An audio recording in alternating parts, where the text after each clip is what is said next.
There are whispers in the woods, whispers of men who walk on 2 legs by day and 4 by night, creatures who wear human skin like a disguise until a moon calls them home. In the shadows of ancient forests, buried beneath centuries of folklore, lie stories too horrifying to ignore, documented cases of transformation, murder, and madness. They said it was just a myth. They said it was just hysteria. What if it wasn't? Tonight, we open a file that was never meant to be found. We trace the blood-stained history of a creature from the forests of medieval France to a locked cell in 1603. This isn't just a story. This is a warning. My name is Michael, and this is Project Black Garden, a Monsters and Myths podcast. Season 3, The Lotus Files, file number 300, The Myth of the Lycan. Join me as we call to this infamous monster.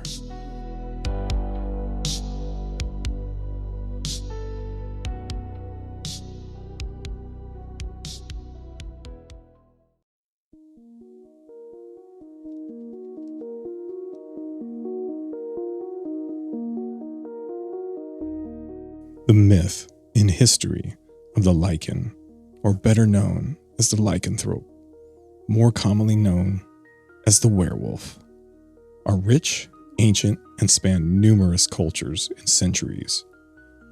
The term lycanthrope comes from the Greek lykos, meaning wolf, or anthropos, meaning human, literally meaning wolf man. The concept dates back to Greek mythology, particularly the tale of King Lycan, who was transformed into a wolf by Zeus as punishment for serving him in human flesh. Ancient Greece, King Lycan's story became foundational to werewolf myth. This tale emphasized transformation as divine punishment. The Greek of a Scythian tribe that was said to transform into wolves once a year. Norse and Scandinavian lore, warriors known as Ulfhednar, wolf coats, were similar to berserkers. These Viking warriors wore wolf pelts and believed they could channel the spirit of the wolf in battle, blurring the line between man and beast. Slavic and Eastern European had traditions that teemed with wolf-related transformation myths. In these regions, lycanthropy was often seen as a curse, either by witches or demonic entities. The werewolf and the vampire mythologies overlapped significantly here. In Western Europe, from medieval times and the Renaissance, during the witch hunts, many were accused of becoming a lycan, which was considered demonic. Notable cases include Peter Stump in 1589, a German farmer who confessed under torture to becoming a wolf and murdering dozens. French legends, such as the beast, a Gauvadan, in the 1760s fed fears of werewolf-like monsters roaming the countryside. Transformation is typically triggered by a full moon, popularized in modern times. Wearing a wolf pelt, drinking water from a wolf's paw print, or from a curse or hereditary lycanthrope. Being bitten or scratched by another lycan. Modern psychology even coined the term clinical lycanthropy, a rare psychiatric syndrome where someone believes they can or have transformed into an animal. Werewolves are often cast as tragic, dual-natured figures caught between man and beast. The modern interpretations and symbolism are psychological and cultural symbols. The lycan represents a loss of control, repressed instincts, and primal rage. the fear of eternal monstrosity, the duality of man, civilized versus savage. Now, the difference between a lycan and a werewolf. A werewolf, a cursed or involuntary transformation. Very deadly, the most common. A lycan, a more powerful, controlled, and often born variant of the werewolf species. The lycanthrope myth is an enduring global symbol of transformation, animalistic power, and the dark recesses of the human psyche. From ancient Greek legends to modern horror franchises, the lycan has evolved into one of the most iconic creatures in mythology and pulp culture, still howling under every full moon. There are some famous historical accounts of lycan attacks. Peter Stump, the werewolf of Bedburg, 1589, near Cologne, Germany. Peter Stump was a German farmer accused of being a werewolf and committing gruesome murders in the late 1500s. He was accused of murdering 14 children, 2 pregnant women, and his own son. Witnesses claimed he transformed into a wolf and attacked victims in the countryside, confessed under torture to making a pact with the devil, receiving a magical wolf pelt belt that allowed him to shapeshift. He was executed horrifically, flesh torn with hot pincers, limbs broken, and finally beheaded, along with his daughter and mistress. Considered one of the most infamous real werewolf cases in European history. There's the Beast of Bray Road in Wisconsin, USA, 2018. This is one of the most famous modern werewolf-like sightings in America. Residents around Walworth County, Wisconsin, reported seeing a tall, bipedal, wolf-like creature with glowing eyes in humanoid form along Bray Road in nearby areas. Witnesses described it as 6 to 7 feet tall, covered in hair, sometimes seen walking like a man, and other times on all fours. Sightings peaked in February of 2018, prompting local attention and even in a horror documentary. While no confirmed attacks on humans are reported, some locals claimed pets went missing or were found injured in the vicinity of sightings. There are the modern dogman sightings in the Midwest USA from the 1980s to the 2000s. Across Wisconsin and Michigan, numerous eyewitnesses' accounts have described encounters with a dogman or lycan, a cryptid often associated with werewolf lore, stretching from the 1980s into the early 2000s. Witnesses reported large, upright, wolf-headed creatures crossing roads at night, stalking near farms, or standing in fields with glowing eyes. These accounts have not confirmed attacks on humans, but are consistent enough to be part of regional folklore. In the early 1970s around Defiance, Ohio, multiple reports emerged of a werewolf-like creature attacking or threatening locals. One man reported being struck with a club by the creature at night. Others claimed sightings near railroad tracks and roads, leading to a brief local investigation they entitled Werewolf Fever.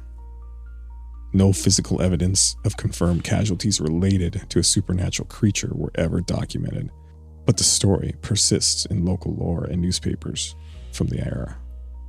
Verified wolf attacks are real events involving actual wild animals and documented casualties. There are also cases of clinical lycanthropy, a psychological condition where someone believes they transform into an animal, but this doesn't involve physical attacks in supernatural sense, and is a psychiatric diagnosis. After you finish listening to my great Uncle Sam's file from the Black Garden, you'll see that the Lycan myth is very, very true.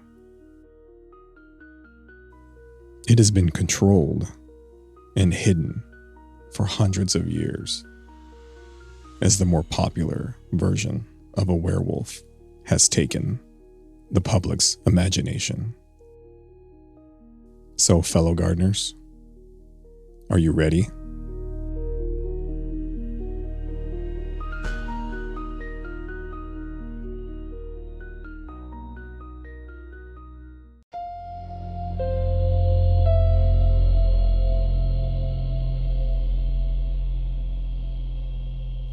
My great uncle Sam starts this file with a warning. He says, I used to love full moons, one of my favorite sights Mother Nature had to offer. But not anymore. Not after what I've seen and what I've lived through. I've hunted monsters in deserts, in frozen mountain ranges, in jungles where the air itself felt alive. But the worst hunts, well, they're the ones that take place at home. Black Hollow sits right along the Canadian border. There's pine trees, snowdrifts, good people who lock their doors but don't expect evil to walk through them, especially evil that wears a badge. By the time I arrived, 3 people were already dead. Not killed, but butchered. The first was behind Miller's Hardware. Ribs cracked open like someone had peeled them apart with their hands. The second was a trucker dragged from his cab. You could barely recognize what was left of him. And finally, the third was a kid, still wearing hockey pads when they found what was left of him, which apparently was not much. And in my time doing the job I do, I've seen many animal attacks. This was much worse. Sheriff Holbrook greeted me personally when I stepped out of the SUV. First with a firm handshake, steady eyes, and as always, a calm, soothing voice. My first thoughts were, it's too calm. He'd been first on the scene at every crime. The funny thing about predators, though, is that sometimes they like to watch the aftermath of their own work. Now, this isn't me accusing him. Not yet, at least. But I've seen enough to know the signs. So instead, I waited. After a few hours, the moon was nearly full, almost at the top of the skyline. And if I was right, things like this don't stay dormant when the moon is this full. That night ended up being much more quiet than I expected. But the next night, we decided to extend our investigation. We staked out the local elementary school after reports of something circling the playground. The snow was falling, thick but quiet. There's a certain kind of silence that comes before violence. Soldiers learn to hear it. Deputy Harris was young and an up-and-comer in the local police department. He had joined me for the stakeout and seemed like a nice young man. I only wish I had more time to have gotten to know him. That threatening silence was everywhere, filling my senses that night. And just as Deputy Harris turned to, I assume, ask me a question, the attack happened. He didn't even have time to scream. Something hit him from the side. Black fur and muscles moving faster than a man that size had any right to. I heard his spine snap before his body hit the snow. Instinctively, I fired 3 rounds into its chest, not even having time for my eyes to focus completely on what I was seeing. The creature staggered backwards into the tree line. It was easily 8 feet tall, with golden, fiery eyes, and standing on 2 legs. It looked back at me, not like prey, almost like recognition. And before I could fire again, it ran. There were enough DNA breadcrumbs for me to follow it. Blood dotted the snow, thick and dark. But the trail didn't lead into the wilderness. It led back toward town, toward Sheriff Holbrook's house. My stomach sank. I didn't even take the time to knock. I just kicked the door in. And there, he was waiting. Shirtless, bleeding from my gunshots, but smiling. "You should have stayed retired, Commander," he warned. Then his bones started breaking. A sound I hate to say, but I was too familiar with. The transformation is never clean. People think it's cinematic, like in the movies, but it's not. It's much more violent. His spine arched backward with a crack, his jaws split forward, teeth forced through gums, fingers elongated into claws as fur tore through skin in wet patches. He no longer screamed. He enjoyed it. Within seconds, the sheriff was gone, and the Lycan stood in his place. A final half-dozen sickening pops from his spine as it snapped into place permanently, signaled the transformation was complete. His thick fur bristled across 8 feet of muscle and bone.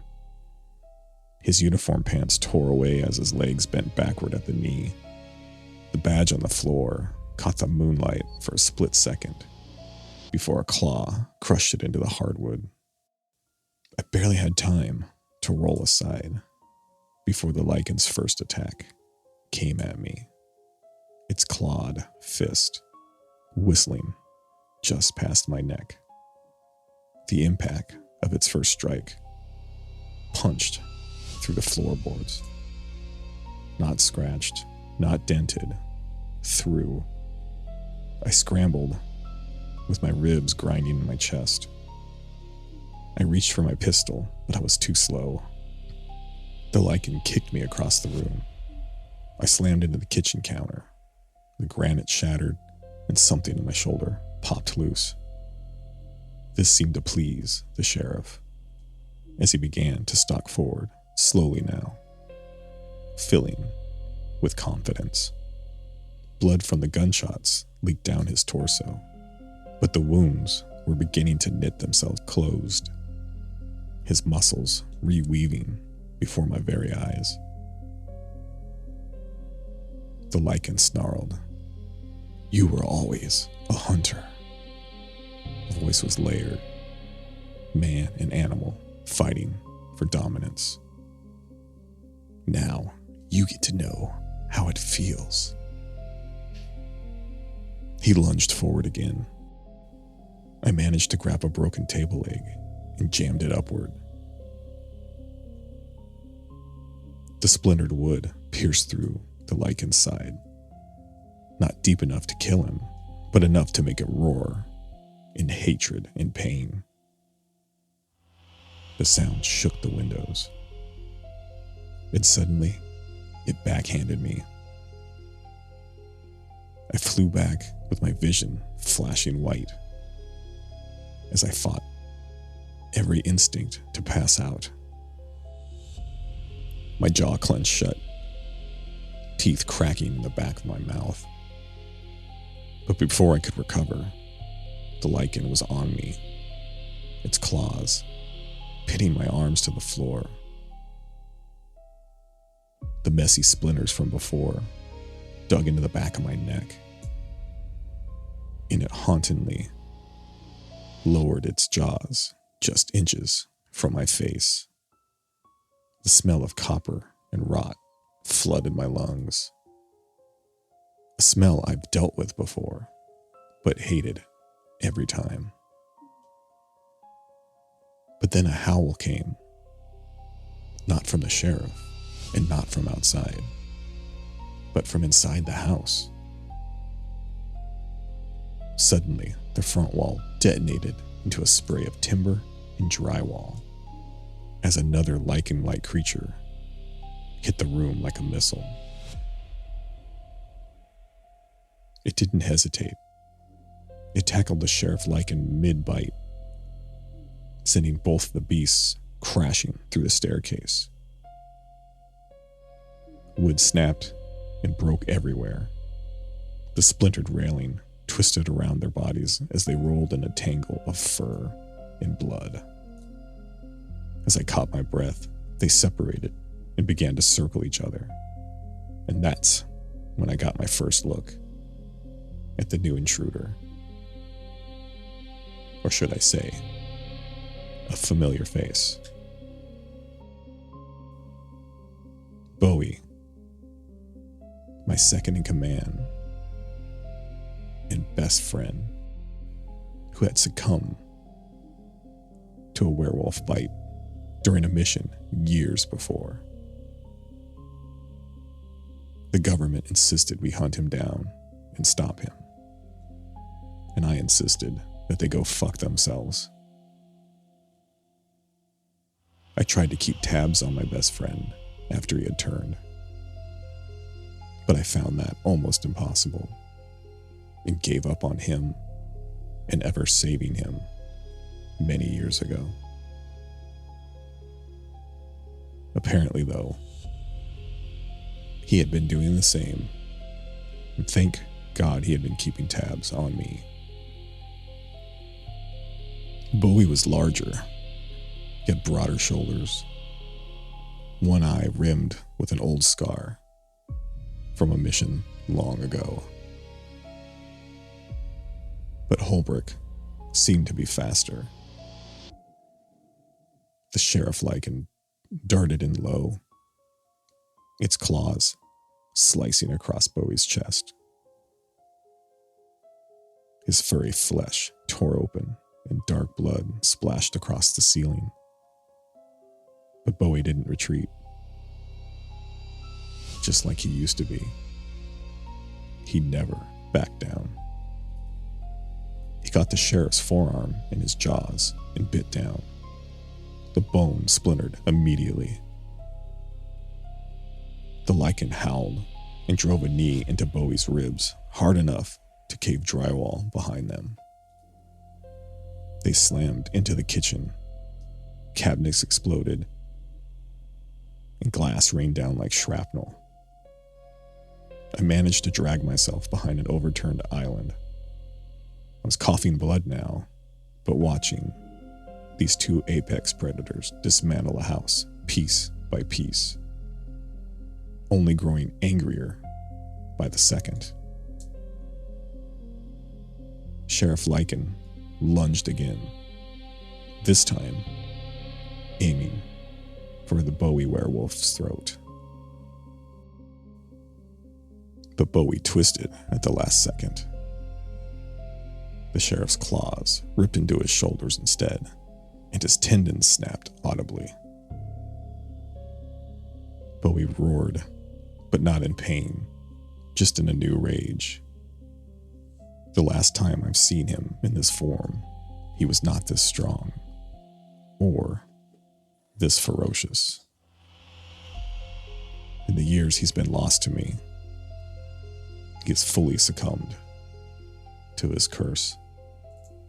Without hesitation, though, he surged forward and slammed the sheriff through the back wall into the snow. Cold air flooded the house, and I forced myself to my feet again, dizzy, but I managed to stagger outside.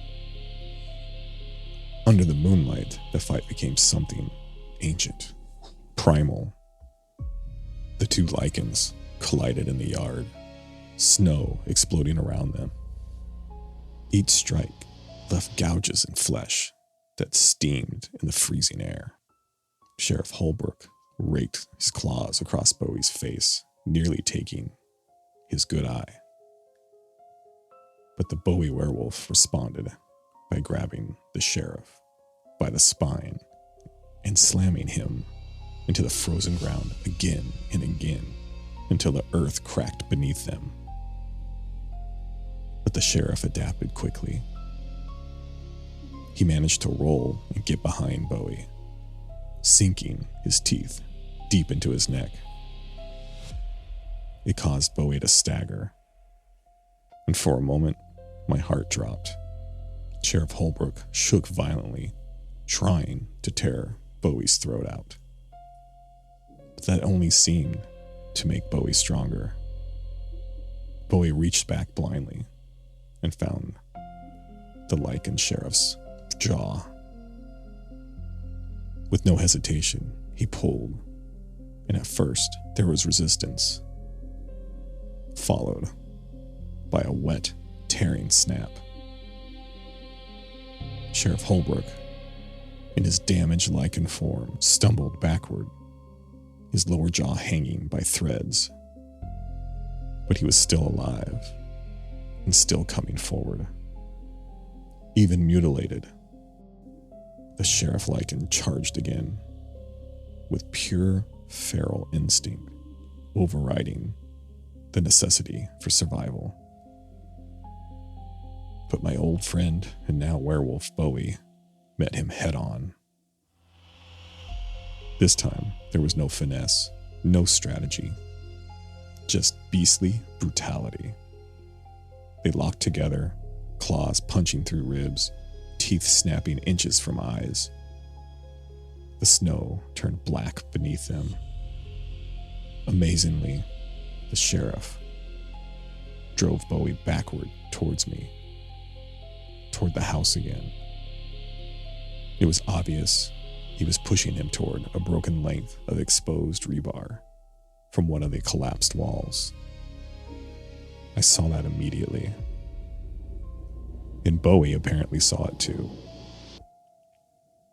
With one final unbelievable surge of strength, the Bowie werewolf shifted his weight and forced Sheriff Holbrook sideways, impaling him through the chest on the twisted mass of steel. The Sheriff Lycan convulsed, his claws scraping against Bowie's shoulders, digging deep grooves. But Bowie refused to let go. He stepped closer, leaning in, even closer still. A moment later, Sheriff Holbrook could no longer defend himself. Bowie clamped onto his throat, teeth sinking into flesh, and in one motion, ripped it free. The moment was followed by silence that fell heavy over Black Hollow. The sheriff's body twitched once, then twice, and suddenly began to shrink, bones reversing, fur receding, leaving a ruined human corpse hanging on steel. My old friend Bowie, in Lycan form, stood there, chest heaving, covered in blood that wasn't all his. The moon caught his silver eyes, and he turned towards me. Recognition seemed to flicker across his face again. But so did the Lycan hunger. His lips peeled back, and his breathing shifted. I could tell the beast was rising again. I was in trouble. But I didn't move, and I didn't reach for a weapon. I just held my old friend's gaze. And when I found the strength, I said, "Stand down, soldier." My voice was raspy and cracked, but I added, "Please, old friend." And for 3 unbearable seconds that felt like an hour, it could have gone either way. Then Bowie threw his head back and howled, not in triumph, not in anger, but in agony. It broke my heart. He never looked back at me and bolted into the tree line before instinct could claim me completely. The force swallowed him up in a matter of seconds, leaving only the moonlight, the dead sheriff, and black snow everywhere. I was bleeding, but alive. All thanks to my old friend Bowie.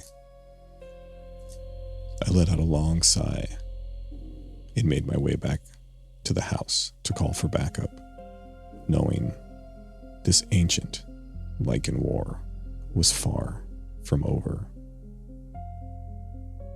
But at least I managed to save the Black Hollow.